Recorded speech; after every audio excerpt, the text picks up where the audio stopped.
আসসালামু আলাইকুম সবাইকে। আশা করি তোমরা সবাই ভালো আছো। দেখো, আজকের ক্লাস থেকে আমরা ম্যাট্রিক্স অনুশীলনীটি শুরু করতে চলেছি, অর্থাৎ ম্যাট্রিক্স সম্পর্কে জানতে চলেছি। দেখো, ম্যাট্রিক্স কী, মানে ম্যাট্রিক্স কী বা সংজ্ঞা জানার আগে আমরা প্রথমে অনুভব করব যে ম্যাট্রিক্সটা মানেটা কী।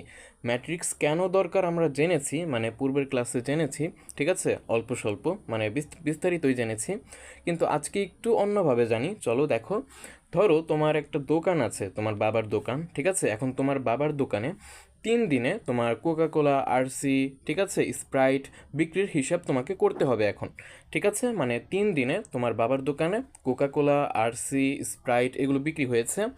এখন তোমাকে এই 3টি উপাদানের, অর্থাৎ এই যে কোকাকোলা, আরসি, স্প্রাইট, ঠিক আছে, এগুলো যেহেতু বিক্রি হয়েছে, তাই এগুলোর হিসেব তোমাকে মানে করতে হবে, ঠিক আছে, হিসেব দিতে হবে, ঠিক আছে। এই যে হিসেবটা, ধরো প্রথম দিন তোমার 70টি কোকাকোলা বিক্রি হয়েছে, আরসি বিক্রি হয়েছে কতটি, 50টি, স্প্রাইট বিক্রি হয়েছে তোমার 45টি। একইভাবে দ্বিতীয় দিন 50টি, 55টি, 50টি, আবার 53টি, 60টি, 40টি, মানে তৃতীয় দিন, ঠিক আছে। আশা করি বুঝতে পেরেছো। এখন দেখো, আমরা কিন্তু মানে একটা লিস্টের মতো পাচ্ছি, তাই না, একটা তালিকার মতো পাচ্ছি, তাই না। দেখো, প্রথমটা হচ্ছে তোমার কোকা কোলা, ঠিক আছে, কোকা কোলা। দ্বিতীয়টা হচ্ছে আরসি কোলা। আর তৃতীয়টা হচ্ছে তোমার স্প্রাইট, ঠিক আছে। মানে এইভাবে বিক্রি হয়েছে, মানে প্রথম দিন 70টি, 50টি, 45টি এইভাবে বিক্রি হয়েছে, ঠিক আছে। দ্বিতীয় দিন আবার 50টি, 55টি, 50টি, আবার তৃতীয় দিন 53টি, 60টি, 40টি এইভাবে বিক্রি হয়েছে। এখন তুমি চাইলে এটাকে কিন্তু সুন্দর করে সাজাতে পারো, ঠিক আছে। মানে সাজাতে পারো কীভাবে, দেখো, তুমি করতে পারো কি, এইটাকে এই যে এখানে সাজালে 70, 50, 45 এই দিকে মানে সাজালে, তার নিচে তুমি এইটা লিখলে, মানে এই যে এই সারিটি, এই লিস্ট তুমি এই যে এখানে বসালে 50, 55, 50, আবার 53, 60, 40, এই যে দেখো 53, 60, 40, ঠিক আছে। এখন দেখো, এখানে কিন্তু থার্ড ব্র্যাকেট দ্বারা মানে বন্ধ করা আছে, তাই না। দেখো কেন বন্ধ করা আছে এটা পরে বলবো, ঠিক আছে। শুধু আপাতত এতটুকু মনে রাখো, ম্যাট্রিক্সকে থার্ড ব্র্যাকেট দ্বারা প্রকাশ করা হয়, ঠিক আছে। আশা করি বুঝতে পেরেছ। এখন কথা হচ্ছে, এই যে প্রথম দিনের হিসাবটা আমরা এইভাবে সাজালাম, দ্বিতীয় দিনেরটা এইভাবে, তৃতীয় দিনেরটা এইভাবে, তাই না, এইভাবে সাজালাম। আচ্ছা দেখো তো, এই যে দেখো 70, 50, 45 এই দিকে একটা সারি গেছে, আবার এই দিকে একটা সারি গেছে, এই দিকে নিচে আবার একটা সারি গেছে, তাই না। আশা করি বুঝতে পারছো। এই যে সুন্দর করে সাজালাম, ঠিক আছে, ব্র্যাকেটের ভেতরে বিভিন্ন তথ্য, এই যেগুলো কিন্তু এক একটা তথ্য, ঠিক আছে, মানে এগুলো হিসাবের তথ্য। এই হিসাবের তথ্যগুলো আমরা সুন্দর করে ব্র্যাকেটের ভেতরে মানে সাজিয়েছি। এই যে সাজানোর ফলে একটা গঠন তৈরি হয়েছে না, তুমি বলো, একটা গঠন তৈরি হয়েছে, তাই না। মানে আয়তাকার বলতে পারো অথবা বর্গাকারও হতে পারে, ঠিক আছে। মানে কেন আয়তাকার বা বর্গাকার বলছি একটু পরে বলবো, ঠিক আছে। মানে ম্যাট্রিক্সের অনেক প্রকারভেদ আছে, ঠিক আছে। আচ্ছা, এই যে সুন্দর করে সাজিয়েছি, মানে এই তথ্যগুলোকে সুন্দর করে আমরা সাজিয়েছি, থার্ড ব্র্যাকেটের ভেতরে লিখেছি, এটাই কিন্তু একটা ম্যাট্রিক্স, ঠিক আছে। মানে ম্যাট্রিক্স এটাকেই একটা ম্যাট্রিক্স বলা হয়, ঠিক আছে। আশা করি বুঝতে পেরেছো। ঠিক বাস্তব জীবনে আমরা এইভাবেও ম্যাট্রিক্সকে মানে কি করে থাকি, ব্যবহার করে থাকি, ঠিক আছে। মানে অনেকভাবে আমরা ব্যবহার করে থাকি, ঠিক আছে। আসলে আমরা তেমন একটা মানে হিসেব করি না এইভাবে, ঠিক আছে। আশা করি বুঝতে পেরেছো। এটা কিন্তু ম্যাট্রিক্স। এই যে দেখো, এই 3 দিনের তথ্যগুলোকে কিন্তু আমরা ম্যাট্রিক্স আকারে রূপ দিয়েছি সুন্দর করে সাজিয়ে, তাই না। এটাই কিন্তু ম্যাট্রিক্স, ঠিক আছে। এইভাবে তুমি যদি এই তথ্যগুলোকে সাজাও সুন্দর করে থার্ড ব্র্যাকেট দ্বারা, ঠিক আছে, আরও ব্র্যাকেট আছে ওগুলো দিয়েও প্রকাশ করব, ঠিক আছে। মানে থার্ড ব্র্যাকেট দ্বারা যদি প্রকাশ করো, ঠিক আছে, এইভাবে সাজিয়ে, তাহলে এটা একটা ম্যাট্রিক্স বলবে, ঠিক আছে, এটাকে একটা ম্যাট্রিক্স বলা হবে, ঠিক আছে। আশা করি বুঝতে পেরেছ। চলো এখন আমরা ম্যাট্রিক্সের সংজ্ঞা ও গঠন সম্পর্কে জেনে আসি, ঠিক আছে। দেখো, খুব সহজ সহজ সংজ্ঞা, একদম ম্যাট্রিক্সও একদম সোজা, ম্যাট্রিক্সের নির্ণায়ক সবচেয়ে সোজা। দেখো, কতগুলো সংখ্যাকে আয়তাকারে সাজিয়ে থার্ড ব্র্যাকেট, ফার্স্ট ব্র্যাকেট বা ডাবল বার, মানে এই যে খাড়া দুটি দাগ দেখতে পাচ্ছ, এই খাড়া দুটি দাগ দিয়ে আবদ্ধ করাকে ম্যাট্রিক্স বলে, ঠিক আছে। মানে এই থার্ড ব্র্যাকেট, আবার ফার্স্ট ব্র্যাকেট, আবার এই দুটো দাগ বা ডাবল বার, এগুলোর ভেতরে তুমি বিভিন্ন তথ্যকে বা সংখ্যাকে, ঠিক আছে, স্পেশালি সংখ্যা, ঠিক আছে, সংখ্যাকে যদি সাজাও, ঠিক আছে, সাজিয়ে আবদ্ধ করলেই একটা ম্যাট্রিক্স উৎপন্ন হবে, আর সেটাকেই ম্যাট্রিক্স বলে, ঠিক আছে। এই যে দেখো, যেমন এই যে দেখো, বিভিন্ন রকমের সংখ্যাকে আমরা সুন্দর করে সাজিয়েছি, তাই না? আমরা কিন্তু থার্ড ব্র্যাকেট দ্বারা বন্ধ করে দিয়েছি। তুমি চাইলে ফার্স্ট ব্র্যাকেট ইউজ করতে পারতে, আবার দুই পাশে দুইটি খাড়া দাগ, মানে এই পাশে একটা খাড়া দাগ, এই পাশে একটা খাড়া দাগ, মানে বার বলে আর কি, ঠিক আছে, মানে ডাবল বার, ঠিক আছে, মানে এইভাবেও তুমি প্রকাশ করতে পারো। অর্থাৎ ফার্স্ট ব্র্যাকেট বা থার্ড ব্র্যাকেট বা ডাবল বার দ্বারা তুমি মানে আবদ্ধ করতে পারো, ঠিক আছে, ফলে একটা ম্যাট্রিক্স উৎপন্ন হবে। এটাকেই কিন্তু ম্যাট্রিক্স বলে, ঠিক আছে, আশা করি বুঝতে পেরেছো। এখন কথা হচ্ছে, এটা তো একটা ম্যাট্রিক্স জানলাম, কিন্তু এই ম্যাট্রিক্সের ভেতরে যে সংখ্যাগুলো ব্যবহৃত হয়েছে এগুলোকে কি বলে? এগুলো কি উপাদান? হ্যাঁ, অবশ্যই এগুলো ম্যাট্রিক্সের উপাদান, কিন্তু মানে ম্যাট্রিক্সের ভাষায়, মানে ম্যাট্রিক্স ও নির্ণায়ক অধ্যায়ে, মানে গণিতের ভাষায় এগুলোকে উপাদান তো বলে, ঠিক আছে, কিন্তু সুন্দর করে গণিত আরও একটা নাম দিয়েছে, সেটা হচ্ছে ভুক্তি, ঠিক আছে, বা এন্ট্রি বলে, ঠিক আছে। অর্থাৎ ম্যাট্রিক্সের ভেতরের প্রতিটি সংখ্যাকে এক একটি ভুক্তি বলে, মানে 70 একটি ভুক্তি, 50 একটি ভুক্তি, 45 একটি ভুক্তি, 40 একটা ভুক্তি, 60 একটি ভুক্তি, ঠিক আছে, এগুলোকে মানে উপাদানও বলতে পারো তোমার ভাষায়, কিন্তু গণিতের ভাষায় মানে এই অধ্যায়ে বলা হয় ভুক্তি বা এন্ট্রি, ঠিক আছে, আশা করি বুঝতে পেরেছো। দেখো, সারি ও কলাম, দেখো তুমি এই যে এটুকু নিজেরা পড়লেই বুঝতে পারবে, ঠিক আছে, আমি একটু মানে নিজের মতো করে বোঝাবো। দেখো, এই যে দেখো 70, তারপরে 50, তারপরে 45, এই দিকে ডান দিকে দেখো, বাম দিক থেকে ডান দিকে মানে একটা সোজা লাইন গেছে, বা একটা মানে লাইন গেছে, তাই না, মানে একটা সারি গেছে, এই বাম দিক থেকে ডান দিককে বলা হয় সারি। অর্থাৎ এই যে দেখো, এটা একটা সারি, এইটা একটা সারি, আবার এইটা একটা সারি, ঠিক আছে, মানে এই দিকে মানে সমান্তরালে বলতে পারো, ঠিক আছে, বা অনুভূমিক, ঠিক আছে, এই যে দেখো অনুভূমিক, ঠিক আছে, অনুভূমিক বরাবর তোমার যে ভুক্তিগুলো নিয়ে গঠিত মানে যে লাইনটা, ঠিক আছে, সেই লাইনকে বলা হয় সারি, বা ইংরেজিতে রো বলা হয়, ঠিক আছে। সবসময় মনে রাখবে যে এই যে বাম থেকে ডান দিকে মানে এইভাবে লাইন থাকলে এই লাইনটাকে বলা হয় তোমার সারি, এই লাইনটাকে বলা হয় সারি, এই লাইনটাকে বলা হয় সারি, ঠিক আছে। এবং খাড়াভাবে যদি থাকে, এই যে এইভাবে, এইভাবে মানে উপর থেকে নিচের দিকে এইভাবে, ঠিক আছে, এই যে তোমার উলম্ব বরাবর, ঠিক আছে, উলম্ব মানে লম্ব আকারে আছে, তাই না, খাড়াভাবে, এই খাড়াভাবে যারা আছে মানে এই যে একটা খাড়া লাইন, এটা একটা খাড়া লাইন, এটা একটা খাড়া লাইন, এই খাড়া আকারে যতগুলো লাইন আছে সবাইকে কিন্তু কলাম বলা হয়, ঠিক আছে, আশা করি বুঝতে পেরেছো। এগুলো কিন্তু মনে রাখবে, সবচেয়ে সহজ ভাষায় তোমাদেরকে বোঝানোর চেষ্টা করছি আমি, ঠিক আছে, আশা করি বুঝতে পেরেছো। মানে এই দিকে যত রকমের তুমি লাইন দেখতে পাবে প্রত্যেককে বলা হয় সারি, আর খাড়াভাবে যত লাইন দেখতে পাবে, ঠিক আছে, সিরিয়াল খাড়াভাবে, তাদেরকে বলা হয় কি, তোমার কলাম, ঠিক আছে, আশা করি বুঝতে পেরেছো। তোমাদের আইসিটিতেও কিন্তু সারি কলাম আকারের ধারণা আছে, ঠিক আছে, ওগুলো তোমরা জানো, ওই রকমই, ওই ধারণা মনে রাখতে পারলে এইটা এমনিতেই মনে রাখতে পারবে, ঠিক আছে, আশা করি বুঝতে পেরেছো। দেখো, এখন আমরা কি জানবো, ম্যাট্রিক্সের ক্রম সম্পর্কে জানবো, ঠিক আছে। দেখো, ম্যাট্রিক্সের ক্রম সম্পর্কে জানবো বা অর্ডার সম্পর্কে জানবো। দেখো, এটা একটা ম্যাট্রিক্স, কারণ ভেতরে কিন্তু মানে বিভিন্ন সংখ্যা আছে, সুন্দর করে সাজানো, সারি এবং কলাম আকারে সাজানো আছে, তাই না, সারি এবং কলাম আকারে সাজানো আছে, এটা একটা সারি, এটা একটা সারি, এটা একটা সারি, আবার এটা একটা কলাম, এটা একটা কলাম, এটা একটা কলাম, ঠিক আছে। তুমি চাইলে ফার্স্ট ব্র্যাকেট দ্বারাও আটকাতে পারো, আবদ্ধ করতে পারো, অথবা দুটো বার, ওই যে ডাবল বার খাড়া দাগ দ্বারা প্রকাশ করতে পারো, অথবা থার্ড ব্র্যাকেটটাই বেশি ইউজ করবে, ঠিক আছে। তোমাদের একাদশ দ্বাদশ শ্রেণীতে এই থার্ড ব্র্যাকেটটা সবচেয়ে বেশি ব্যবহৃত হয়, ঠিক আছে, এটা মনে রাখবে। এটা দিয়ে আমরা মূলত তোমাদের এইচএসসি জীবনটা কমপ্লিট করব, ঠিক আছে, ম্যাট্রিক্স অধ্যায়ের, ম্যাট্রিক্স ও নির্ণায়ক অধ্যায়ের। আচ্ছা, দেখো দেখো নিয়ম মানে ম্যাট্রিক্সের ক্রম মানে কি, ঠিক আছে, এটা একটা নিয়ম, ঠিক আছে। দেখো, কোনো ম্যাট্রিক্সের সারির সংখ্যা m এবং কলামের সংখ্যা n হলে এর ক্রম হবে m/n। এটা কিন্তু গুণ চিহ্ন না, ঠিক আছে, বা ক্রসও না, এটাকে বলা হয় m/n, ঠিক আছে, এটা কিন্তু মনে রাখবে। অর্থাৎ m×n নয়, অর্থাৎ m×nও নয়, অর্থাৎ তোমার এটা হবে m/n, ঠিক আছে, পড়তে হবে তোমার m/n এইভাবে, ঠিক আছে।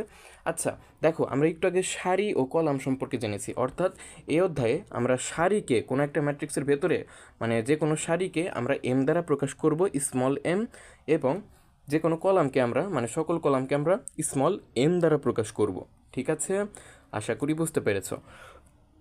এখন দেখো এই যে একটা ম্যাট্রিক্স, তাই না, এটা এটা কিন্তু একটা ম্যাট্রিক্স। এখন এই ম্যাট্রিক্সের ক্রম তোমাকে নির্ণয় করতে বললে কিন্তু নির্ণয় করতে হবে, মানে এমসিকিউতে এবং শর্ট কোয়েশ্চেনে কিন্তু দিয়ে দেয় প্রায়, ঠিক আছে। তোমাকে বিভিন্ন প্রকার ম্যাট্রিক্স দিয়ে দেবে, তোমাকে বলবে যে এই ম্যাট্রিক্সের ক্রম নির্ণয় করো বা অর্ডার নির্ণয় করো। দেখো ক্রম বা অর্ডার কি, দেখো এই যে একটু আগে সংজ্ঞা পড়ালাম। দেখো সারি কাকে বলে চিনেছি, এই যে সারি, এই যে সারি, এই যে সারি, এবং খাড়াভাবে যারা আছে তারা প্রত্যেকেই হচ্ছে কলাম। এখন দেখো এই যে 70 50 45 এটা একটা সারি, এটাকে এম দ্বারা প্রকাশ করা হয়, ঠিক আছে, মানে একটা সারি এখানে, ঠিক আছে।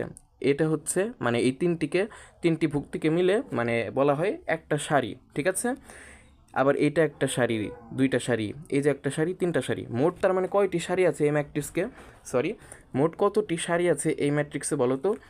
এই যে দেখো একটা সারি, এই যে একটা সারি, এই যে একটা সারি, তাই না, অর্থাৎ মোট 1+1+1 অর্থাৎ কত হয়, 3টি সারি আছে, অর্থাৎ এই ম্যাট্রিক্সে 3টি সারি আছে, তাই না।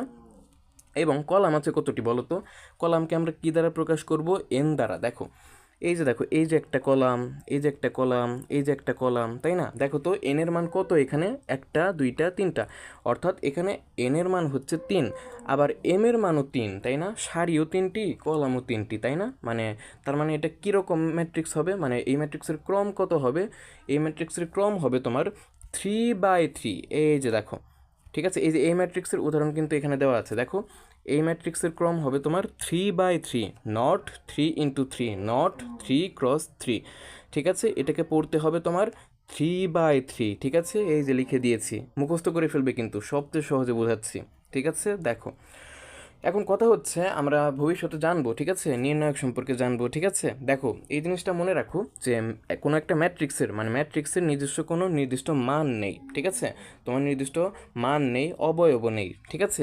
এটা শুধু তোমার তথ্যের বিন্যাস, ঠিক আছে। এই যে দেখো বিভিন্ন তথ্যকে তোমার বিন্যাস মানে বিন্যস্ত করেছে, তাই না, মানে উপস্থাপন করেছে। এটা মানে ম্যাট্রিক্স মানেই তোমার তথ্যের বিন্যাস, ঠিক আছে। ম্যাট্রিক্সের নিজস্ব কোনো মানে নির্দিষ্ট মান নেই, অবয়ব নেই, ঠিক আছে। এটা মনে রাখবে, আমরা কিন্তু ভবিষ্যতে যখন নির্ণায়ক পড়ে ফেলবো তখন ম্যাট্রিক্স ও নির্ণায়কের মধ্যে পার্থক্য শিখবো, ঠিক আছে।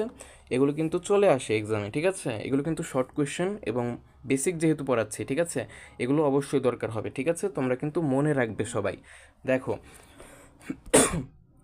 দেখো আমরা একটু নতুন ধারণা জানবো, ঠিক আছে, সরি, এই যে দেখো মানে নতুন ধারণা জানবো, ঠিক আছে। ম্যাট্রিক্স তো আমরা পড়ছি, তাই না, ম্যাট্রিক্সকে তো অবশ্যই প্রকাশ করতে হবে, তাই না, ম্যাট্রিক্সকে প্রকাশ করতে হবে, আশা করি বুঝতে পেরেছো। দেখো আমার আচ্ছা একটা কথা, দেখো ম্যাট্রিক্সকে আগে আমরা প্রকাশ করি, ঠিক আছে, তারপরে আমরা আই এবং জে এর ধারণা জানবো, ঠিক আছে। আই এবং জে এর ধারণা খুবই গুরুত্বপূর্ণ কিন্তু, ঠিক আছে। দেখো প্রথমে আমরা ম্যাট্রিক্সের প্রকাশ সম্পর্কে জানবো, অর্থাৎ একটা ম্যাট্রিক্সকে কিভাবে প্রকাশ করব আমরা, মানে কিভাবে প্রকাশ করতে পারি। দেখো যে কোনো ম্যাট্রিক্সের একটি নির্দিষ্ট নাম দিতে হয়, ঠিক আছে। ম্যাট্রিক্সের নাম প্রকাশ করার জন্য সবসময় ইংরেজি বর্ণমালার বড় হাতের অক্ষর মানে ক্যাপিটাল লেটার্স ব্যবহার করা হয়, ঠিক আছে, যেমন ABCD XYZ, ঠিক আছে, এগুলো। ধরো এই যে দেখো মানে থার্ড ব্র্যাকেট দ্বারা 1 এবং 2 আছে ভেতরে, মানে এটা একটা ম্যাট্রিক্স, ঠিক আছে। এই ম্যাট্রিক্সকে তুমি এইভাবে কিন্তু লিখতে পারবে না, স্মল এ দ্বারা লিখতে পারবে না, মানে স্মল এ সমান এত, এটা লিখতে পারবে না। তোমাকে সবসময় লিখতে হবে ক্যাপিটাল এ দিয়ে, মানে বড় হাতের অক্ষর দিয়ে, ঠিক আছে। ABCD XYZ মানে এদেরকে দিয়ে, মানে এদের মধ্যবর্তী যারা আছে তাদেরকে দিয়ে, ঠিক আছে। আশা করি বুঝতে পেরেছো, অর্থাৎ সবসময় লিখবে ক্যাপিটাল এ সমান এই ম্যাট্রিক্সটা, ঠিক আছে, মানে যে ম্যাট্রিক্স দেওয়া থাকবে তুমি সেইভাবে প্রকাশ করবে, ঠিক আছে। আশা করি বুঝতে পেরেছো কিভাবে প্রকাশ করতে হয়, আশা করি বুঝে গেছো, ঠিক আছে। এখন আমরা আই এবং জে এর ধারণা সম্পর্কে জানবো, ঠিক আছে। এটা আবার কি, দেখো ওই যে আমরা ম্যাট্রিক্সের ক্রম জানলাম না, অর্ডার, ম্যাট্রিক্সের ক্রম বা অর্ডার, ঠিক সেইটার মতোই ধারণা, ঠিক আছে। দেখো মানে আমরা জানি ম্যাট্রিক্সের ভেতরে এটা একটা ম্যাট্রিক্স, তাই না, এই ম্যাট্রিক্সের ভেতরে কিন্তু বিভিন্ন ভুক্তি বা তুমি উপাদান বলতে পারো, ঠিক আছে, বিভিন্ন ভুক্তি রয়েছে, তাই না। কিন্তু তোমার টিচাররা যারা কোয়েশ্চেন করবে, মানে এটা ধারণা, ঠিক আছে, ম্যাট্রিক্সের মানে ধারণা, ঠিক আছে, মানে এখানে তো অনেকগুলো ভুক্তি আছে, তাই না। এখন তোমাকে যদি বলে যে 50 যে ভুক্তি, ঠিক আছে, সেই ভুক্তিটি কোথায় আছে তার অবস্থান নির্ধারণ করো বা বের করো, তখন তুমি কিভাবে বের করবে? তুমি কি হাত দিয়ে বলবে যে এই যে ভাইজান, এই যে এইটা 70 আর 45-এর মাঝখানে আছে, এভাবে কি বলবে? তুমি বলো এইভাবে কিন্তু নাম্বার দেবে না, এটা কিন্তু সঠিক পদ্ধতিও নয়, ঠিক আছে? মানে ঠিক এই সমস্যা দূর করার জন্য, মানে তোমার প্রতিটি ভুক্তিকে মানে নির্দিষ্ট করার জন্য যে কে কোথায় আছে, মানে প্রতিটি ভুক্তির অবস্থান নির্ণয়ের জন্য তোমার আই ও জে কে ব্যবহার করা হয়, ঠিক আছে? আই ও জে এর ধারণা, ঠিক আছে? দেখো মানে কিভাবে, এই যে দেখতে পাচ্ছ না 70-এর নিচে ছোট করে 11 লেখা আছে, 50-এর নিচে 12, 45-এর নিচে 13, ঠিক আছে? 50-এর নিচে 23, আবার এই যে 40-এর নিচে দেখো 33, মানে 33 না, কিন্তু এইভাবে কিন্তু পড়া যাবে না, ঠিক আছে? মানে তুমি পড়তে পারো, কিন্তু এগুলো পড়তে হয় 1 1 1 2 1 3 2 1 2 2 2 3 3 1 3 2 3 3, এইভাবে পড়তে হয়, ঠিক আছে? 11 12 13 এইভাবে না, ঠিক আছে? মানে এককভাবে উচ্চারণ করবে, অর্থাৎ 1 1 1 2 1 3 এইভাবে, ঠিক আছে? আশা করি বুঝতে পেরেছো। আচ্ছা, মানে এটা তো আমরা বুঝবো একটু পরে। দেখো, ম্যাট্রিক্সের ভাষায় আই এবং জে হলো কোনো একটি নির্দিষ্ট উপাদান বা ভুক্তির অবস্থান নির্দেশক সূচক। অর্থাৎ মানে আই ও জে হচ্ছে মানে কোনো একটা ভুক্তি কোন অবস্থানে আছে সেটাকে প্রকাশ করার জন্য আমরা আই এবং জেকে ব্যবহার করে থাকি, ঠিক আছে? এগুলো হচ্ছে তোমার ভুক্তির অবস্থান নির্দেশক সূচক, ঠিক আছে? আই ও জেকে বলা হয় ভুক্তির অবস্থান নির্দেশক সূচক, ঠিক আছে? আর একটু আমরা একটু পড়িয়ে দিই, তারপরে বোঝাচ্ছি, ঠিক আছে? দেখো, সহজ কথায় একটি ম্যাট্রিক্সের কোনো সংখ্যা, অর্থাৎ একটি ম্যাট্রিক্সে কোনো সংখ্যা ঠিক কত নম্বর সারি এবং কত নম্বর কলামে বসে আছে তা বোঝাতে আই এবং জে ব্যবহার করা হয়। অর্থাৎ আই মানে হচ্ছে সারির সংখ্যা এবং জে মানে হচ্ছে কলামের সংখ্যা। দেখো, তুমি বলতে পারো ভাইজান, তুমি তো এখানে এম ও এনও বলতে পারতে, ম্যাট্রিক্সের ক্রম বুঝিয়েছো, ওটা তো বুঝলামই, ওইটার মতোই তো ধারণা, তাই না? দেখো, ওটা কিন্তু আলাদা, ওটা তোমাকে নির্দেশ করতে হতো যে কোনো একটা ম্যাট্রিক্সের ক্রম কত, কিন্তু এই আই ও জে দ্বারা তুমি নির্দেশ করবে যে কোনো একটা ম্যাট্রিক্সের ভেতরের বিভিন্ন উপাদান বা ভুক্তিগুলো কে কোথায় আছে সেটা নির্দেশ করার জন্য এই আই ও জে ব্যবহার করা হয়। পার্থক্য কিন্তু আছে, ঠিক আছে? যদিও তোমার সারির সংখ্যা এবং কলামের সংখ্যা মানে প্রায় একই ধারণা বোঝাচ্ছে, ঠিক আছে, তবুও কিন্তু পার্থক্য আছে, ঠিক আছে? এটা মনে রাখবে। অর্থাৎ আই মানে সারির সংখ্যা, জে মানে কলামের সংখ্যা, ঠিক আছে? অর্থাৎ দেখো, এখন আমি তোমাকে বোঝাচ্ছি, এগুলো মুখস্থ করে নিও, ঠিক আছে? এমসিকিউ তো দিয়ে দেয়। দেখো, তোমাকে প্রশ্ন করলাম যে 70 ভুক্তিটি কোথায় আছে, কোন সারিতে কোন কলামে আছে, তুমি কিভাবে বলবে জানো? দেখো, এই যে 70-এর নিচে 1 1 লিখেছি না, ঠিক আছে? এখানে 1 1 কেন লিখলাম? দেখো, এই 70টা কোথায় আছে জানো? 70টা আছে 1 নম্বর সারিতে এবং 1 নম্বর কলামে। অর্থাৎ আয়ের মান হচ্ছে তোমার সারির সংখ্যা, তাই না? আয়ের মান হচ্ছে 1, আর জে মানে তো কলামের সংখ্যা, তাই না? অর্থাৎ জে এর মানও কিন্তু 1, তাই না? দেখো, 70 ভুক্তিটি তোমার 1 নম্বর সারি, অর্থাৎ আয় নম্বর মানে আয়ের মধ্যে আছে। আয়ের মান কত এখানে? 1 নম্বর সারি, তাই আয়ের মান 1। আর জে এর মান কত এখানে? 1। কেন? জে এর মানে হচ্ছে কলাম সংখ্যা, এটা কিন্তু 1 নম্বর কলামে আছে। এই যে দেখো, এটা 1 নম্বর সারি আর এইটা হচ্ছে 1 নম্বর কলাম, ঠিক আছে? তাই আমরা লিখেছি 1 1, অর্থাৎ প্রথমে কিন্তু আয়ের মান বসবে, তারপরে পাশে তোমার জে এর মান বসিয়ে দেবে, ঠিক আছে? আশা করি বুঝতে পেরেছ। অর্থাৎ 70-এর নিচে ছোট করে লিখবে 1 1, ঠিক আছে? এটার সাধারণ গঠন হচ্ছে তোমার প্রতিটি ভুক্তির নিচে, মানে এই যে ছোট করে এই যেভাবে যে 1 1 আছে, 1 2 আছে, এই জায়গায় তোমার আই আর জে থাকবে, ঠিক আছে? আই আর জে মানে লেখা থাকবে, ঠিক আছে? সাধারণ গঠন ওইটা, ঠিক আছে? আশা করি বুঝতে পেরেছো। আমরা সরাসরি লিখে দেবো যে 70-এর নিচে মানে সারি নম্বর কত, মানে 70টা কত নম্বর সারিতে আছে? 1 নম্বর সারিতে, এবং 70টা কত নম্বর কলামে আছে? 1 নম্বর কলামে। তাই আমরা লিখেছি আয়ের মান 1 পেয়েছি, 1টা আগে হবে এবং জে এর মানটা পরে থাকবে, অর্থাৎ এই যে দেখো 1 লিখেছি, ঠিক আছে? 1 1, ঠিক আছে? আশা করি বুঝতে পেরেছো। আচ্ছা, বলো তো 55 কোন অবস্থানে আছে? একটু মাথা কাটাও তো, আমি একটু পরে বলছি, তোমরা একটু মাথা কাটাও, ঠিক আছে? আশা করি পেরেছো। দেখো, 55 কিন্তু তোমার কত নম্বর সারিতে আছে? এই যে দেখো 2 নম্বর সারিতে আছে এবং এই যে দেখো 2 নম্বর কলামে আছে। আচ্ছা, 55 কি এইখানে আছে? তুমি বলো। 55 কিন্তু এইখানেই আছে, কিন্তু আমরা কিভাবে বলবো যে 2 নম্বর সারিতে আছে, মানে এই যে 2 নম্বর সারিতে আছে এবং এই যে 1 নম্বর কলামে আছে, ঠিক আছে? তাই আমরা মানে যেহেতু আয়ের মানও 2 পেয়েছি, তোমার জে এর মানও 2 পেয়েছি, তাই আমরা 2 2 লিখেছি, ঠিক আছে? 55-র নিচে লিখেছি 2 2, ঠিক আছে? আশা করি বুঝতে পেরেছো। একইভাবে এই যেটা বুঝাই তোমাকে, দেখো 50 আরেকটা 50, ঠিক আছে? মানে এটা 50, এটা হচ্ছে 55, ঠিক আছে? এই যেটা হচ্ছে 50। দেখো, 50-এর নিচে ছোট করে কি লিখেছি দেখো তো 23 লিখেছি। কেন লিখেছি দেখো, এই 50টাও কিন্তু 2 নম্বর সারিতে রয়েছে এবং 3 নম্বর কলামে রয়েছে। ভালো করে দেখো, কলাম কাদেরকে বলবো, এই যে একটা খাড়াভাবে যারা আছে, এই যে 1 নম্বর কলাম, 2 নম্বর কলাম, 3 নম্বর কলাম, ঠিক আছে, এই পাশ থেকে তোমরা গুনতে গুনতে যাবে, ঠিক আছে, আশা করি বুঝতে পেরেছ। এই যে দেখো 1 নম্বর সারি, 2 নম্বর সারি, 3 নম্বর সারি, তাই না, 1 নম্বর কলাম, 2 নম্বর কলাম, 3 নম্বর কলাম, তাই না, তাই ওই যে দেখো আশা করি দেখা যাচ্ছে, দেখো বেশি ছোট হয়ে গেছে, ঠিক আছে, দেখো 50-এর নিচে মানে 2 নম্বর সারিতে যেহেতু আছে তাই 2 লিখেছি, পাশে 3 লিখে দিয়েছি। কেন? কারণ জে এর মান হচ্ছে 3, আর জে মানে হচ্ছে কলামের সংখ্যা, আই মানে হচ্ছে সারির সংখ্যা, ঠিক আছে, আশা করি বুঝতে পেরেছ।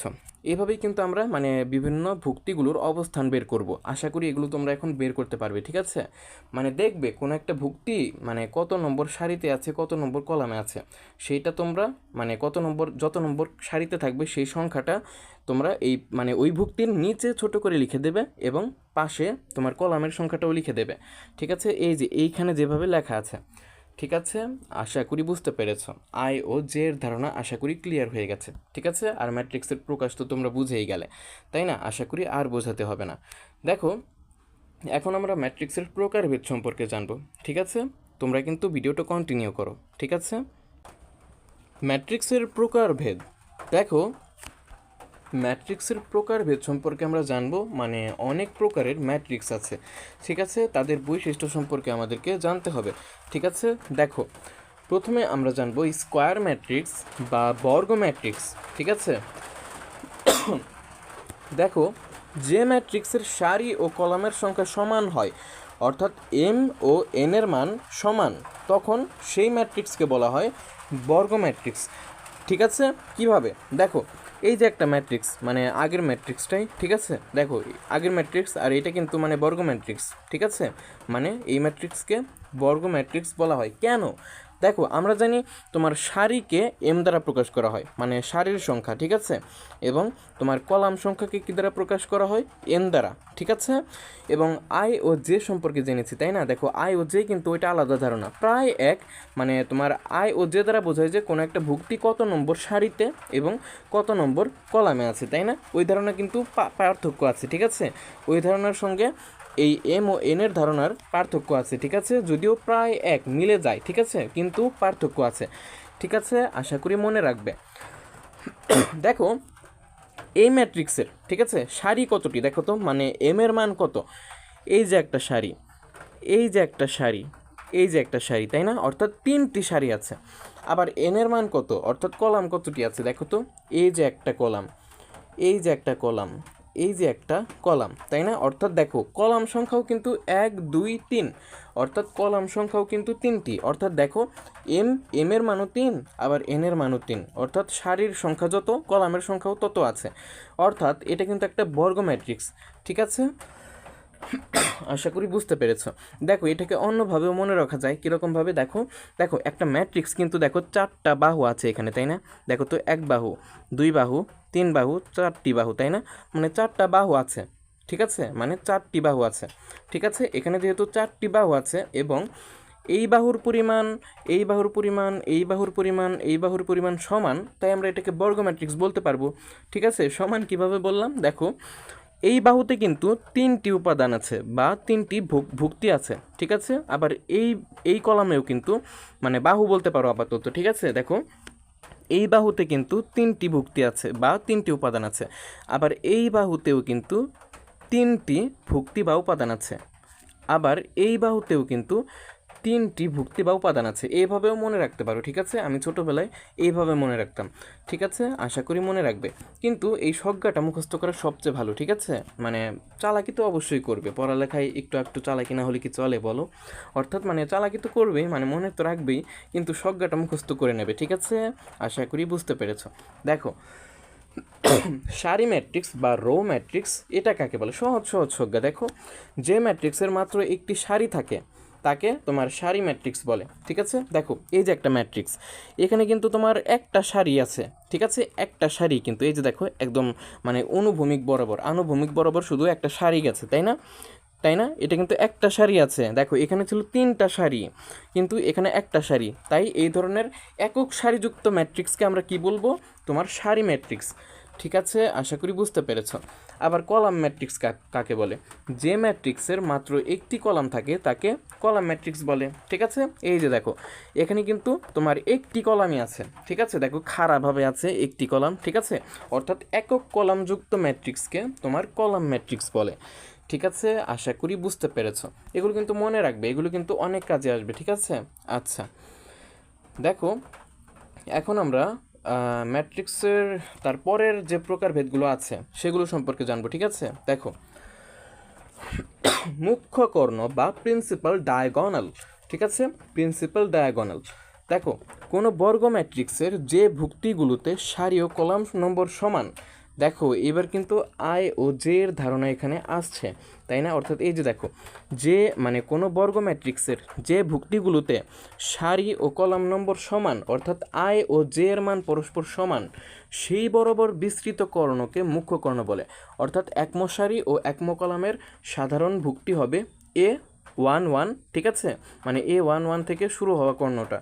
ঠিক আছে, এটা ভুলে যাও, মানে এটা মুখস্থ তো করতে হবে, তাই না? কিন্তু আমি তোমাকে নিজের ভাষায়, আমার নিজের ভাষায় সবচেয়ে সহজে বোঝাচ্ছি। দেখো এই যে একটা ম্যাট্রিক্স, তাই না? আমরা কিন্তু আই ও জে এর ধারণা একটু আগে জেনেছি, কতক্ষণ আগে। ঠিক আছে, দেখো আই ও জে এর ধারণার মানে কি? মানে কোনো একটা ভুক্তি কত নম্বর সারিতে এবং কত নম্বর কলামে আছে। আচ্ছা বলো তো, এই যে ষাট ভুক্তিটি কোথায় আছে, কোন অবস্থানে আছে? দেখো ভুক্তিটি কিন্তু তোমার 3 নম্বর সারিতে এবং 2 নম্বর কলামে আছে। দেখো এটা কিন্তু 3 নম্বর সারি এটা, এবং এই 60 কিন্তু দেখো এই যে এই কলামে আছে। আর এটা কত নম্বর কলাম দেখো তো? 1 নম্বর কলাম, 2 নম্বর কলাম, অর্থাৎ এটা 2 নম্বর কলাম। ঠিক আছে, আশা করি বুঝতে পেরেছো। তাহলে আমরা কিভাবে প্রকাশ করব? 60-এর নিচে 3, অর্থাৎ সারির সংখ্যাটা আগে লিখব, সারি কত নম্বর, এবং পরে মানে পাশে লিখব তোমার কলাম নম্বরটা। ঠিক আছে, মানে কলামটা কত নম্বর। দেখো সারি হচ্ছে 3 নম্বর, কলাম হচ্ছে 2 নম্বর, অর্থাৎ 3 আর 2 ছোট্ট করে লিখেছি, তাই না? এইভাবে কিন্তু তোমার অবস্থান নির্ধারণ করতে হবে। ঠিক আছে, এখন কথা হচ্ছে মুখ্য কর্ণটায় চলে আসি। দেখো দেখো সবসময় মনে রাখবে এই দিকের যে ভুক্তিগুলো থাকবে এদেরকে বলা হয়, মানে এরা যে দিকে থাকবে এই লম্বা, ঠিক আছে, এই যে এইদিকে এই যে বাঁকা করে এই যে 70, 55, 40 এই দিকে যারা থাকবে তারাই মূলত মুখ্য কর্ণ। ঠিক আছে, মানে সেই কর্ণটাকেই বলা হয় মুখ্য কর্ণ। ঠিক আছে, তুমি বলতে পারো যে ভাইয়া এই যে এই দিকে বলা যাবে না, এই যে এই দিকে আমরা তো কর্ণ শিখেছি, মানে কর্ণ তো অনেকগুলো হতে পারে, তাই না? আমরা জ্যামিতিতে শিখেছি। দেখো জ্যামিতি ভুলে যাও, জ্যামিতি আমরা পরে শিখবো। দেখো মানে এইখানে সজ্ঞা মতে, মুখ্য কর্ণের সজ্ঞা মতে এই দিকেরটা হবে তোমার মুখ্য কর্ণ। ঠিক আছে, তুমি বলতে পারো ভাইয়া এই দিকেরটা কোথায় গেল? এটা কিন্তু হবে না, কারণ এই দিকের কিন্তু আই ও জে এর মান সমান নয়। কিভাবে? দেখো আমি প্রমাণ দেখাচ্ছি। 70 ভুক্তিটার দেখো তো অবস্থান কোথায়? 1 1, অর্থাৎ 1 নম্বর সারি 1 নম্বর কলাম। দেখো প্রথম 1 ওটাকে বলা হয় আই এর মান, এবং পাশের যে একটা 1 আছে ওটাকে বলা হয় জে এর মান। দেখো আই আর জে এর মান কিন্তু সমান। ঠিক আছে, আবার 55-র ক্ষেত্রে দেখো 55 কিন্তু তোমার 2 নম্বর সারিতে আছে এবং 2 নম্বর কলামে আছে, তাই না? অর্থাৎ আই এর মান 2, জে এর মানও 2, তাই না? ওই যে দেখো 2 2 লিখেছি, তাই না? আবার 40-এর ক্ষেত্রে দেখো, এটা হয়তো একটু দেখা যাচ্ছে না, দেখো এখানে নিচে লিখেছি 33, মানে 33 কিন্তু পড়া যাবে না। ঠিক আছে, মানে 3 3। ঠিক আছে, আশা করি বুঝতে পেরেছ। মানে এইভাবে পড়া হয় যে 40 ভুক্তিটি আছে তোমার 3 নম্বর সারির 3 নম্বর কলামে। ঠিক আছে, আশা করি বুঝতে পেরেছ। অর্থাৎ 40-এর নিচে দেখো 3 3 লিখেছি, অর্থাৎ 3-র মান কি? আই, আর 3-র মান কি? জে। মানে এখানে দুটি 3 দেখতে পাচ্ছ না নিচে? এই যে নিচে এই প্রথম 3 হচ্ছে তোমার আয়ের মান, আর দ্বিতীয় 3 হচ্ছে জে এর মান। ঠিক আছে, আই কাকে বলে? আই হচ্ছে তোমার সারি সংখ্যা, আর যে হচ্ছে তোমার কলাম সংখ্যা। ঠিক আছে, মানে কত নম্বর সারি ও কত নম্বর কলামে আছে। ঠিক আছে, আশা করি বুঝতে পেরেছ।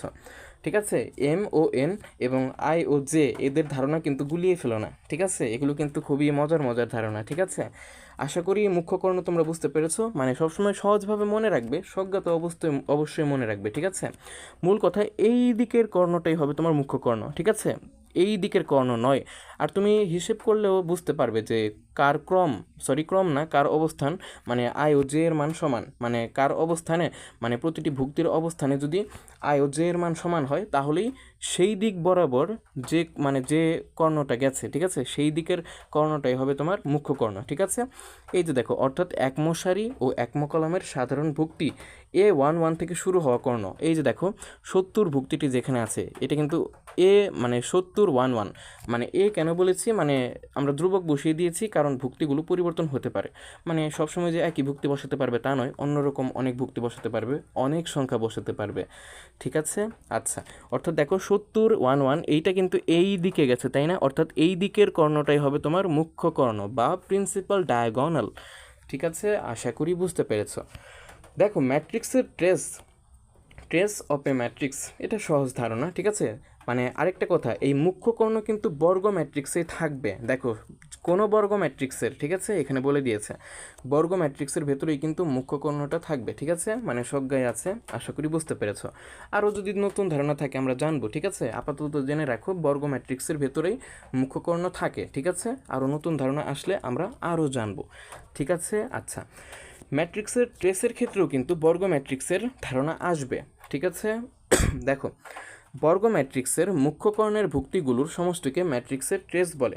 দেখো বর্গ ম্যাট্রিক্স কাকে বলে আমি তোমাকে পড়িয়েছি, কিন্তু এম ও এন এর মান সমান হলে, যে ম্যাট্রিক্সের এম ও এন এর মান সমান অর্থাৎ সারি সংখ্যা এবং কলাম সংখ্যা সমান হলে তাকে কি বলে, বর্গ ম্যাট্রিক্স বলে, ঠিক আছে। দেখো এটাও একটা বর্গ ম্যাট্রিক্স আমি বলেছি, আশা করি বুঝে গেছো। দেখো বর্গ ম্যাট্রিক্সের মুখ্য কর্ণের ভুক্তিগুলোর সমষ্টিকে ম্যাট্রিক্সের ট্রেস বলে। দেখো এই যে একটা বর্গ ম্যাট্রিক্স, তাই না, এইটার মুখ্য কর্ণ কোনটা বলো তো, একটু আগে বলেছি কিন্তু এই যে এইটা, তাই না, 70 55 40 এই দিকেরটা, এই দিকের কর্ণটা মানে এই কর্ণটা হবে মুখ্য কর্ণ, ঠিক আছে। এখন এই মুখ্য কর্ণ এই মুখ্য কর্ণের যারা যারা আছে, যেসব ভুক্তি বসে আছে তাদের যোগফলকে বলা হয় ম্যাট্রিক্সের ট্রেস। যেমন ধরো এই যে 70 55 40কে যোগ করলে কত হয় দেখো তো, আই হোপ 165 হবে। এই 165 কিন্তু ম্যাট্রিক্সের ট্রেস, ঠিক আছে। দেখো ম্যাট্রিক্সের ট্রেসকে কিভাবে সাধারণ গঠনভাবে লিখতে পারি, মানে সাধারণ গঠন যেটা তোমার A11 A22 A33, এ কেন দিয়েছি, এ হচ্ছে ধ্রুবক, মানে সবসময় তো একই ভুক্তি থাকবে না, তাই না, মানে বিভিন্ন প্রকার ম্যাট্রিক্স আমরা বের করব, সেখানে এ এর মান আলাদা, তাই না, মানে প্রতিটি ভুক্তিকে মানে A11 A22 মানে এ দ্বারা প্রকাশ করা হয়, ঠিক আছে। আশা করি বুঝতে পেরেছ। দেখো তার মানে ম্যাট্রিক্সের ট্রেস কাকে বলে, কোনো একটা বর্গ ম্যাট্রিক্সের প্রধান কর্ণ মানে প্রিন্সিপাল প্রধান কর্ণও বলতে পারো, মুখ্য কর্ণও বলতে পারো, ঠিক আছে, মুখ্য কর্ণই বলবে, ঠিক আছে, কারণ পাঠ্য বইয়ে মুখ্য কর্ণ বলা আছে। দেখো অর্থাৎ মুখ্য কর্ণের ভেতরে যতগুলো ভুক্তি আছে তাদের সমষ্টিকে বলা হয় ম্যাট্রিক্সের ট্রেস, অর্থাৎ এই ম্যাট্রিক্সের ট্রেস হচ্ছে 165, ঠিক আছে। আশা করি বুঝতে পেরেছ। দেখো এবার আমরা কর্ণ ম্যাট্রিক্স, আচ্ছা কর্ণ ম্যাট্রিক্স কি জেনেছি আমরা, একটু দেখি তো। আমরা তো মুখ্য কর্ণ জানলাম, তাই না। আচ্ছা আমরা কর্ণ ম্যাট্রিক্স সম্পর্কে জানবো, ঠিক আছে। দেখো কর্ণ ম্যাট্রিক্স খুব সুন্দর সুন্দর ধারণা। দেখো কর্ণ ম্যাট্রিক্স বা ডায়াগোনাল ম্যাট্রিক্স, যে বর্গ ম্যাট্রিক্সের, দেখো প্রতিটির ক্ষেত্রেই কিন্তু বর্গ ম্যাট্রিক্স কথাটা আসছে, অর্থাৎ দেখো বেশিরভাগ প্রকারভেদই কিন্তু বর্গ ম্যাট্রিক্সকে কেন্দ্র করে মানে আমরা পাচ্ছি, তাই না। দেখো যে বর্গ ম্যাট্রিক্সের মুখ্য কর্ণের ভুক্তিগুলো ছাড়া অন্য সকল ভুক্তি শূন্য তাকে কর্ণ ম্যাট্রিক্স বলে। সহজ কথায় এটা তুমি শুধু মুখস্থ করে ফেলো, আমি তোমাকে বোঝাচ্ছি। দেখো এই যে একটা ম্যাট্রিক্স, যে সকল ম্যাট্রিক্সের তোমার প্রধান, অর্থাৎ প্রধান বলবো না, ঠিক আছে, প্রধানটা ভুলে যাও, মুখ্য কর্ণ, এই যে দেখো মুখ্য কর্ণ এইটা, ঠিক আছে, এটা হবে মুখ্য কর্ণ। মনে রাখবে যে বর্গ ম্যাট্রিক্সের ক্ষেত্রে এই যে এই দিকে যেটা থাকবে যে কর্ণটা, এটাই হচ্ছে মুখ্য কর্ণ, ঠিক আছে। এখন এই মুখ্য কর্ণের ভুক্তিগুলো বাদ দিয়ে যদি বাকি যত সকল ভুক্তি থাকবে, মানে এই মুখ্য কর্ণের ভুক্তিগুলো বাদ দিয়ে এই ম্যাট্রিক্সের ভেতরে যতগুলো ভুক্তি থাকবে তারা যদি শূন্য হয়, ঠিক আছে, তাহলে কিন্তু ওই ম্যাট্রিক্সটাকে কর্ণ ম্যাট্রিক্স বলে। দেখো এই যে দেখো এটা কিন্তু প্রধান কর্ণ, তাই না, এই কর্ণটার ভুক্তিগুলো বাদ দিয়ে ওপরে যে ভুক্তিগুলো আছে সব শূন্য, নিচে যে ভুক্তিগুলো আছে সব শূন্য, মানে মূল কথা এই মুখ্য কর্ণের ভুক্তিগুলো বাদ দিয়ে তোমার যত ভুক্তি আছে এই ম্যাট্রিক্সের ভেতরে, ঠিক আছে, সবাই কিন্তু শূন্য, তুমি দেখো সবাই শূন্য, যেহেতু শূন্য হয়েছে তাই কিন্তু এটা কর্ণ ম্যাট্রিক্স, এই যেটা কিন্তু কর্ণ ম্যাট্রিক্স, ঠিক আছে, এটাকেই কর্ণ ম্যাট্রিক্স বলে। আশা করি বুঝতে পেরেছ, সহজ সহজ ধারণা, এক মানে চান্সই মানে তোমরা মনে রাখবে, ঠিক আছে, আশা করি বুঝতে পেরেছ।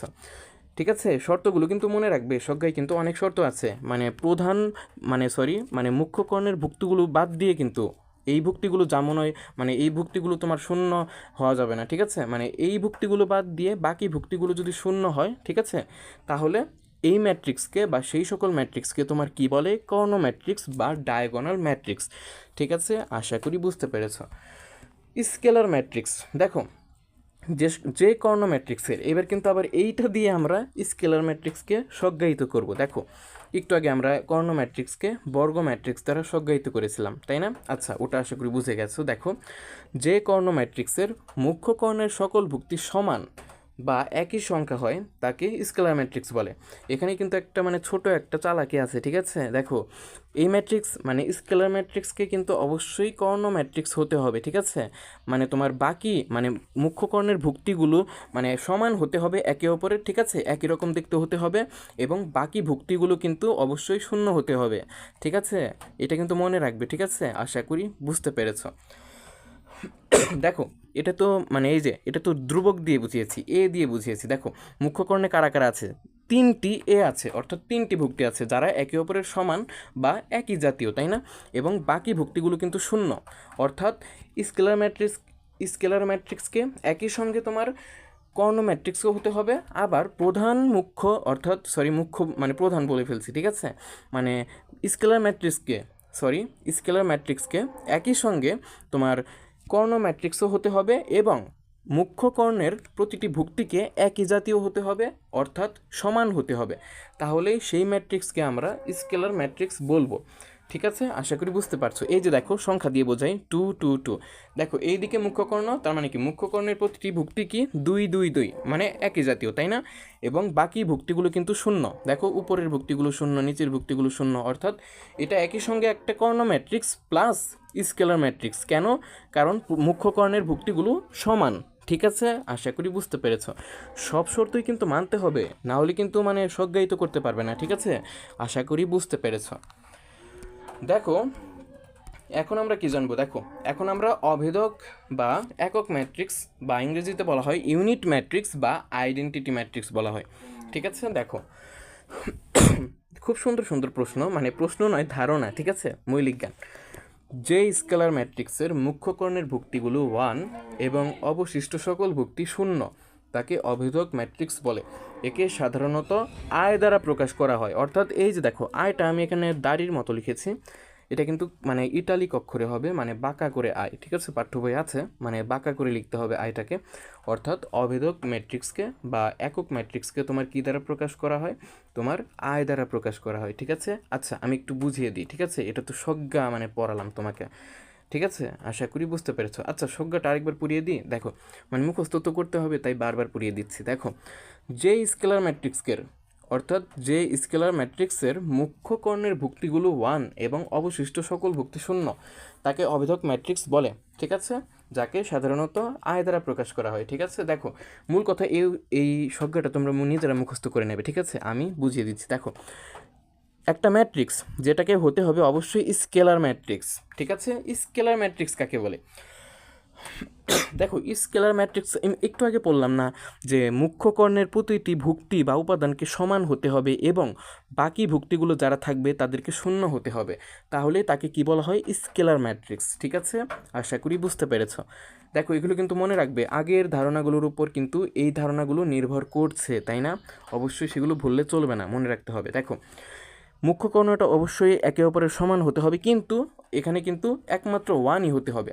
ঠিক আছে, এই যে দেখো 2 2 2 যদি হয়, 3 3 3 যদি হয়, তাহলে হবে না। কারণ এই যে দেখো সংজ্ঞায় 1-এর কথা বলা আছে, 1ই হতে হবে।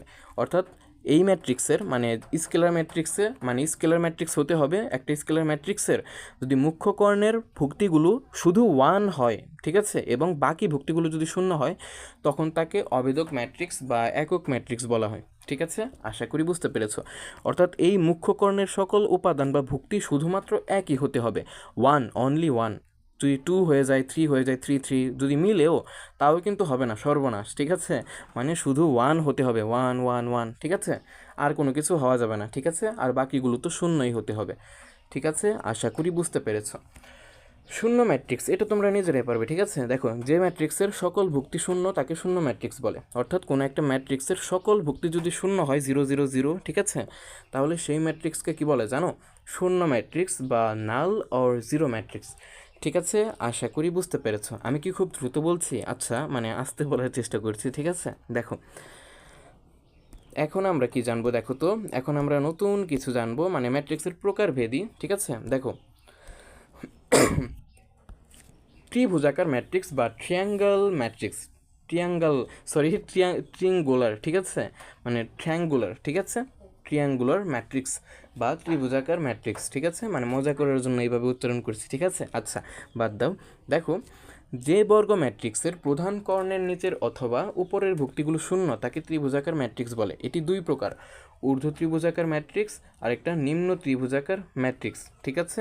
আশা করি বুঝতে পারছো। অর্থাৎ দেখো, মানে এখানে যেগুলো লেখা আছে তোমরা নিজেরা পড়ে নাও, আমি নিজের মতো বোঝাচ্ছি এই যে ম্যাট্রিক্সের উদাহরণ দিয়ে, ঠিক আছে। দেখো, ত্রিভুজাকার ম্যাট্রিক্স কাকে বলে? দেখো, ত্রিভুজাকার ম্যাট্রিক্স হচ্ছে সেই ম্যাট্রিক্স, ঠিক আছে, যার মানে তোমার মুখ্য কর্ণ আছে না, মানে মুখ্য কর্ণ বা প্রধান কর্ণ বলতে পারো, ঠিক আছে, মানে একই কথা, প্রধান কর্ণ বা মুখ্য কর্ণ, ঠিক আছে, মুখ্য কর্ণের নিচের ভুক্তিগুলো অথবা উপরের ভুক্তিগুলো যদি শূন্য হয়, ঠিক আছে, তাহলে তাদেরকে বলা হয় তোমার ত্রিভুজাকার ম্যাট্রিক্স, ঠিক আছে।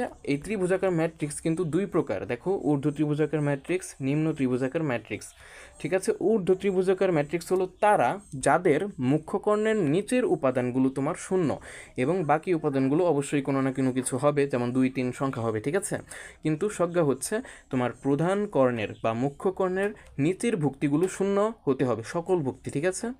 অর্থাৎ মুখ্য কর্ণের নিচের সকল ভুক্তিগুলোকে শূন্য হতে হবে, তাহলেই তোমার এই ম্যাট্রিক্সকে কি বলে? ঊর্ধ্ব ত্রিভুজাকার ম্যাট্রিক্স বলা হবে, ঠিক আছে। আশা করি বুঝতে পেরেছো। আর নিম্ন ত্রিভুজাকার ম্যাট্রিক্সটা হবে এইটার বিপরীত, অর্থাৎ কোনো একটা ম্যাট্রিক্সের, ঠিক আছে, প্রধান কর্ণের ওপরের ভুক্তিগুলো সবগুলো শূন্য হতে হবে, তাহলেই এই ম্যাট্রিক্সকে কি বলা হবে? নিম্ন ত্রিভুজাকার ম্যাট্রিক্স, ঠিক আছে। আশা করি বুঝতে পেরেছো। দেখো, এখন আমরা পরের স্লাইডে যাচ্ছি। দেখো, এখন কিন্তু খুবই গুরুত্বপূর্ণ একটা ধারণা শিখবো, ঠিক আছে, ট্রান্সপোজ বা রূপান্তরিত ম্যাট্রিক্স, বা এটাকে বলা হয় বিম্ব ম্যাট্রিক্স, ঠিক আছে। আশা করি বুঝতে পেরেছো। এখন আমরা এইটা শিখবো, খুব সুন্দর একটা ধারণা, এটা কিন্তু অনেক দরকার পড়বে, ঠিক আছে। আচ্ছা, একটি ম্যাট্রিক্স এ এর কলামকে, এটা কিন্তু মাইনাস নয়, ঠিক আছে, এটা মানে বোঝাচ্ছি যে সংজ্ঞা লিখছি, ঠিক আছে, এ এর কলামকে সারিতে অথবা সারিকে কলামে পরিণত করলে যে নতুন ম্যাট্রিক্স পাওয়া যায় তাকে এ এর ট্রান্সপোজ ম্যাট্রিক্স বলা হয়। আবার বাংলাও লেখা আছে রূপান্তরিত বা বিম্ব ম্যাট্রিক্স, ঠিক আছে, একই কথা। একে ট্রান্সপোজ এ অর্থাৎ এ ট্রান্সপোজ বা এ প্রাইম দ্বারা প্রকাশ করা হয়। ওই যে দেখো মাথায় দাগের মতো, ঠিক আছে, ওটাকে এ প্রাইম দ্বারা বলতে পারো, ঠিক আছে, এ প্রাইম দ্বারা প্রকাশ করা হয়, এভাবেই কিন্তু উচ্চারণ করা হয়, ঠিক আছে। এটাকে পড়বে এ ট্রান্সপোজ, ঠিক আছে, এবং এটাকে পড়বে এ প্রাইম, ঠিক আছে। দুটোর যে কোনো একটা দ্বারা প্রকাশ করলেই চলবে, ঠিক আছে। আমরা সবসময় এ ট্রান্সপোজ দ্বারাই প্রকাশ করব, ঠিক আছে, মানে এইটা সবচেয়ে বেশি ব্যবহৃত হয়। এ মাথায় আছে টি, ঠিক আছে। আচ্ছা, মানে এই যে ট্রান্সপোজ ম্যাট্রিক্সের বৈশিষ্ট্যটা একটু পরে আসবো, ঠিক আছে, আমি একটু উদাহরণ দিয়ে এই সংজ্ঞাটা বুঝিয়ে দিই। দেখো, একটি ম্যাট্রিক্স তোমাকে দিয়ে দেবে, ঠিক আছে। এখন এই ম্যাট্রিক্সের যদি তুমি মানে ধরো এই যে এই ম্যাট্রিক্সটা দেওয়া আছে, ঠিক আছে, এই ম্যাট্রিক্সের সকল সারিগুলোকে তুমি কলামে পরিণত করে দাও, তাহলে যে নতুন ম্যাট্রিক্স পাবে ওটাকে বলা হয় তোমার এ এর ট্রান্সপোজ করা ম্যাট্রিক্স, ঠিক আছে। অথবা তুমি যদি কলামকে সারিতে নিয়ে যাও, মানে কলামকে সারিতে পরিণত করে ফেলো, তাহলে যে নতুন ম্যাট্রিক্স পাবে সেটাকে বলা হয় তোমার কি ম্যাট্রিক্স? ট্রান্সপোজ ম্যাট্রিক্স, ঠিক আছে। যে কোনো একটা কিন্তু করতে হবে, হয় তুমি সারিগুলোকে কলাম বানিয়ে ফেলবে অথবা কলামগুলোকে তুমি সারি বানিয়ে ফেলবে, ঠিক আছে। আশা করি বুঝতে পেরেছো। সারি কলাম কি ভুলে গেছো? দেখো তো, এই যেগুলো হচ্ছে সারি, এই যে সারি, এই যে সারি, এই যে কলাম, এই যে কলাম, এই যে কলাম, ঠিক আছে। অর্থাৎ দেখো, আমি তোমাকে ট্রান্সপোজ করে দেখাই, ঠিক আছে। দেখো, এই যে দেখো 1 0 0, এটা কিন্তু একটা সারি, এই সারিকে আমরা খাড়া করে লিখব, অর্থাৎ উলম্ব বরাবর লিখব, তাহলে সেটা কলামে পরিণত হয়ে যাবে। এই যে দেখো 1 0 0, এই যে দেখো খাড়া করে লিখেছি 1 0 0, মানে খাড়া করে লিখেছি। আবার দেখো দ্বিতীয় সারিকে খাড়া করে লিখেছি 101, এই যে দেখো 101 এটাকে খাড়া করে ফেলেছি। ঠিক আছে, আশা করি বুঝতে পেরেছ। 110, এই যে দেখো 110, মানে এরা শুয়েছিল, মানে অনুভূমিক বরাবর ছিল, আমরা উলম্ব বরাবর খাড়া করে ফেলেছি। ঠিক আছে, ফলে সারিগুলো কলামে পরিণত হয়ে গেছে। ঠিক আছে, আশা করি বুঝতে পেরেছ। ঠিক আছে, দেখো আমরা কিন্তু সারিগুলোকে কলামে নিয়েছি, যে কোনো একটা করতে হবে, হয় সারিগুলোকে কলামে নিতে হবে অথবা তুমি কলামগুলোকে সারিতে নেবে। ঠিক আছে, আশা করি বুঝতে পেরেছো। আবার দেখো এই যে এইটাকে আবার ট্রান্সপোজ করবো আমরা। ঠিক আছে, মানে এইটাকে প্রথমে, মানে এ একটা ম্যাট্রিক্স, তাই না? এ ম্যাট্রিক্সকে ট্রান্সপোজ করার ফলে আমরা পেয়েছি এইটা, অর্থাৎ এ ট্রান্সপোজ পেয়েছি। আবার এই ট্রান্সপোজ করা ম্যাট্রিক্সকে আবারও যদি ট্রান্সপোজ করি, ঠিক আছে, তাহলে কিন্তু তুমি আগের ম্যাট্রিক্সই ফিরে পাবে। ঠিক আছে, আশা করি বুঝতে পেরেছো। এটাও কিন্তু একটা বিশেষ ধরনের ম্যাট্রিক্স আছে, ঠিক আছে, যেটা আমরা ভবিষ্যতে জানবো। দেখো এখন আমরা এই ট্রান্সপোজ করা ম্যাট্রিক্সকে আবার ট্রান্সপোজ করব। ঠিক আছে, অর্থাৎ এইবার আমরা কলামগুলোকে সারিতে নেব। ঠিক আছে, এই যে দেখো 100, এটা কিন্তু কলামে আছে, এটাকে তুমি আনুভূমিক বরাবর, এই যে দেখো 100 আবার সারিতে নিয়ে ফেলেছি। এবং 101 এটা কিন্তু কলামে ছিল, এই যে দেখো 101 সারিতে নিয়ে ফেলেছি, মানে আনুভূমিক বরাবর মানে লিখেছি। ঠিক আছে, মানে সমান্তরালে বলতে পারো। ঠিক আছে, দেখো এই যে দেখো 110 এটা কিন্তু কলামে ছিল, এখন এটাকে যদি আবার ট্রান্সপোজ করি, মানে এই ম্যাট্রিক্সকে আবার ট্রান্সপোজ করলে এই 110টা এই যে দেখো সারিতে চলে গেছে, মানে সমান্তরালে, বা তুমি বলতে পারো মানে সমান্তরালে, তোমাকে বোঝার জন্য বলছি, আসলে বলা হয় যে আনুভূমিক বরাবর। ঠিক আছে, অনুভূমিক। দেখো আমার উচ্চারণটা একটু ব্যাকা হয়ে যাচ্ছে, ঠিক আছে, মানে দ্রুত বলছি তো, আমি স্লোলি বলার চেষ্টা করছি। দেখো এইটাকে, এই কলামকে এই যে দেখো মানে কি করেছি, সারিতে নিয়েছি। আশা করি বুঝতে পেরেছো। অর্থাৎ যে কোনো একটা করতে হবে, হয় সারিগুলোকে কলামে নেবে অথবা কলামগুলোকে সারিতে নেবে, তাহলেই তোমাকে বলা হবে যে তুমি তো ট্রান্সপোজ করে ফেলেছো, অর্থাৎ রূপান্তর করে ফেলেছো, মানে বিম্ব ম্যাট্রিক্স করে ফেলেছো। ঠিক আছে, আশা করি বুঝতে পেরেছো। এখন দেখো ট্রান্সপোজ ম্যাট্রিক্সে কিন্তু বৈশিষ্ট্য আছে কিছু। ঠিক আছে, একটু আগে একটা বৈশিষ্ট্য করেই ফেলেছি, মানে একটু আগে। ঠিক আছে, আমি তোমাকে বোঝাই। দেখো ধরো এই যে দেখো একটা ম্যাট্রিক্সকে তুমি ট্রান্সপোজ প্রথমে একবার করেছো, এবার আবারও যদি তাকে ট্রান্সপোজ করো, ওই যে দেখো মাথায় ব্র্যাকেটের উপরে টি দিয়েছি, এই কথাটা মানে হচ্ছে একটা ট্রান্সপোজ ম্যাট্রিক্সকে আবার ট্রান্সপোজ করলে আমরা মূল ম্যাট্রিক্সটা ফিরে পাবো। মানে দেখো এ কে আমরা প্রথমে ট্রান্সপোজ করেছিলাম, এ ট্রান্সপোজ মানে টি পেয়েছি, এ মাথার উপর টি পেয়েছি। এখন এইটাকে আবারও ট্রান্সপোজ করে কিন্তু আমরা এই যে এইটাই ফিরে পেয়েছিলাম, একটু আগে দেখিয়েছি কিন্তু। অর্থাৎ এই কথাটাই কিন্তু এই যে দেখো সমীকরণে লেখা আছে এইভাবে, অর্থাৎ এ ট্রান্সপোজ আবার ট্রান্সপোজ, এটা কি করলাম, মানে ট্রান্সপোজ করা মানকে আবারও ট্রান্সপোজ করলাম, সরি মান না, মানে একটা ম্যাট্রিক্সকে ট্রান্সপোজ করলে যে ট্রান্সপোজ ম্যাট্রিক্স পাবো, সেই ট্রান্সপোজ ম্যাট্রিক্সকে আবার ট্রান্সপোজ করলে তুমি মূল ম্যাট্রিক্সটা ফিরে পাবে, মানে এই যে যেটা তোমাকে দেওয়া হয়েছিল সেটাই তুমি ফিরে পাবে। এইটাই কিন্তু এখানে বোঝানো হয়েছে। ঠিক আছে, আশা করি বুঝতে পেরেছো। এবং দেখো মানে দুটি ম্যাট্রিক্সকে তুমি যদি যোগ বিয়োগ করো, ঠিক আছে, যোগ বিয়োগ করে যদি, অথবা যোগ করো অথবা বিয়োগ করো, যদি যোগ করে ট্রান্সপোজ করো, ঠিক আছে, তুমি যা পাবে, তুমি যদি আবার পৃথক পৃথকভাবে দুটি ম্যাট্রিক্সকে ট্রান্সপোজ করে যোগ করো, ঠিক আছে, ধরো এ কে ট্রান্সপোজ করলে যা পেলে ওইটার সঙ্গে আবার বি কে ট্রান্সপোজ করার ফলে যা পেলে ওইটার সঙ্গে যোগ করে যা পেলে, বাম পক্ষে যা পেয়েছিলে ডান পক্ষেও তাই পাবে। ঠিক আছে, অথবা মাইনাস করলেও একই কথা পাবে। ঠিক আছে, এই কথাগুলোই কিন্তু এই যে বৈশিষ্ট্য ট্রান্সপোজ ম্যাট্রিক্সের। ঠিক আছে, এগুলো আমরা করব। ঠিক আছে, এগুলো অনেক মানে অঙ্ক করব আমরা, এগুলো মনে রাখো, নিজেরাই বুঝতে পারবে। ঠিক আছে, আবার দেখো দুইটি ম্যাট্রিক্সকে গুণ করলে গুণফল, অর্থাৎ গুণ করার পরে যে ম্যাট্রিক্স পাবো সেই ম্যাট্রিক্সকে যদি ট্রান্সপোজ করি, ঠিক আছে, তাহলে তোমার বি কে ট্রান্সপোজ করে যদি এ কে ট্রান্সপোজ করার, মানে এই বি কে ট্রান্সপোজ করব, ঠিক আছে, ট্রান্সপোজ করার পরে তোমার গুণ করে দেবো কার সঙ্গে, এ কে ট্রান্সপোজ করে সেই এ এর ট্রান্সপোজ করা ম্যাট্রিক্সের সঙ্গে গুণ করে দিলে বাম পক্ষ আর ডান পক্ষ সমান হবে, মানে বাম পক্ষ যা আসবে ডান পক্ষেও তাই আসবে। ঠিক আছে, আশা করি বুঝতে পেরেছো। অর্থাৎ এই পক্ষ থেকে এই পক্ষে যেতে পারবে, এই পক্ষ থেকে আবার এই পক্ষে আসতে পারবে। ঠিক আছে, এগুলোই কিন্তু ট্রান্সপোজ ম্যাট্রিক্সের বৈশিষ্ট্য, আমরা জানবো। ঠিক আছে, যখন অঙ্ক করব তখন আমরা বিস্তারিত জানবো। দেখো এখন আমরা পরবর্তী স্লাইডে যাচ্ছি। ঠিক আছে, দেখো মানে যেটা বলছিলাম বিশেষ ধরনের একটা মানে ম্যাট্রিক্স, প্রতিসম ম্যাট্রিক্স, ঠিক আছে, সিমেট্রিক ম্যাট্রিক্স। এখন বর্গ ম্যাট্রিক্সের মানে সাহায্য নিতে হবে আমাদের। দেখো মানে বর্গ ম্যাট্রিক্সের ধারণা আসবে। দেখো একটি বর্গ ম্যাট্রিক্স এ এবং এ ট্রান্সপোজ ম্যাট্রিক্স যদি এ ট্রান্সপোজ হয়, ঠিক আছে, যদি এ ট্রান্সপোজ হয় তাহলে এই যে এ এর ট্রান্সপোজ করা মান, মান নয়, মানে এ এর ট্রান্সপোজ করা ম্যাট্রিক্স এবং মানে একে যদি, আমি একটু মানে পড়িয়ে শোনাই, ঠিক আছে? একটি বর্গ ম্যাট্রিক্স এ, ধরো একটা বর্গ ম্যাট্রিক্স এই যে এ আছে, মানে তোমরা সংজ্ঞাটা পড়ে নিও, আমি উদাহরণ দিয়ে বোঝাই, ঠিক আছে? ধরো এই যে একটা এ, এটা একটা বর্গ ম্যাট্রিক্স, তাই না? দেখো একটা বর্গ ম্যাট্রিক্সের যদি মানে এই বর্গ ম্যাট্রিক্সকে আমরা যদি এ দ্বারা প্রকাশ করি, এখন এই এ বর্গ ম্যাট্রিক্সকে আমরা যদি ট্রান্সপোজ করি, তাহলে যদি আমরা এইটাই ফিরে পাই, মানে এই ম্যাট্রিক্সটাই ফিরে পাই, তাহলে সেটাকে বলবো আমরা প্রতিসম ম্যাট্রিক্স। মানে যে কোনো একটা প্রধান বা মূল ম্যাট্রিক্সকে আমরা যদি ট্রান্সপোজ করি, তাহলে যদি আগের ম্যাট্রিক্সটাই মানে মূল ম্যাট্রিক্সটাই যদি ফিরে পাই, তাহলে সেই ম্যাট্রিক্সকে কি বলবো?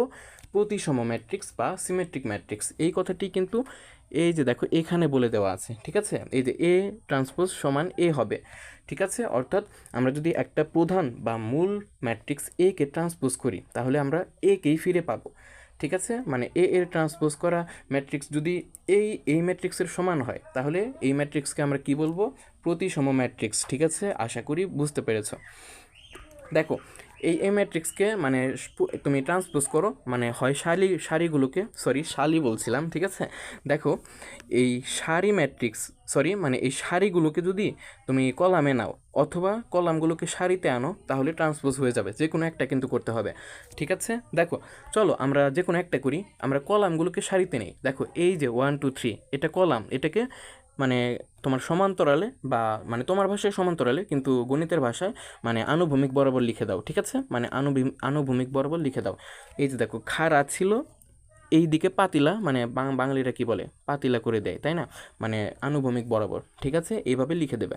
আবার 2 6 4 এটাকে আমরা খাড়া থেকে দেখো এই যে এইভাবে লিখলাম, মানে তোমার আনুভূমিক বরাবর। আবার 3 4 5 এটাকে খাড়াভাবে থেকে, মানে খাড়া ছিল আগে উলম্ব বরাবর, এটাকে আমরা আনুভূমিক বরাবর করে দিয়েছি 3 4 5, ঠিক আছে? দেখো যে কোনো একটা করেছি, মানে আগের মতোই কিন্তু রয়েছে 1 2 3 2 6 4 3 4 5 1 2 3 2 6 4 3 4 5, তাই না?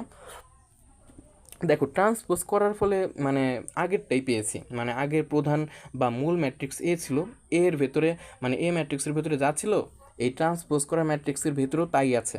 অর্থাৎ এই ম্যাট্রিক্স আর এই ম্যাট্রিক্স একে অপরের সমান, অর্থাৎ যেহেতু শর্ত মতে এ ট্রান্সপোজ সমান এ হয়েছে বা এ সমান এ ট্রান্সপোজ হয়েছে, মানে এ এর ট্রান্সপোজ ম্যাট্রিক্স, ঠিক আছে? এ এর ট্রান্সপোজ ম্যাট্রিক্স, অর্থাৎ এটি কিন্তু প্রতিসম, ঠিক আছে? এটি হচ্ছে প্রতিসম ম্যাট্রিক্স, ঠিক আছে? আশা করি বুঝতে পেরেছো। মূল কথা, একটা ম্যাট্রিক্সকে যদি ট্রান্সপোজ করো, তাহলে মূল ম্যাট্রিক্সের মানে সমান যদি ম্যাট্রিক্স পাও, তাহলে সেই ম্যাট্রিক্সকে কি বলবো আমরা? তাদেরকে মানে প্রতিসম ম্যাট্রিক্স বলবো, ঠিক আছে? আশা করি বুঝতে পেরেছো। দেখো খুব সুন্দর সুন্দর ধারণা মুখস্থ করে ফেলবে, ঠিক আছে?